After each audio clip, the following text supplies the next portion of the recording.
How to use priority pickup in Uber. Hey everyone, welcome back to the channel. If you are new here, don't forget to hit that subscribe button and turn on the notification bell to never miss an update. So first of all, open up Uber on a device. Then tap on where to. Now enter the location. Now select the pickup location. Now select the destination. Then tap on next. Now simply scroll down. Now under more you can find Uber X priority.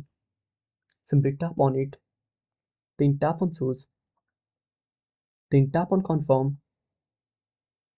Then tap on continue. And that's it. Thanks for watching. Make sure to subscribe our channel and hit the bell icon. See you in the next video.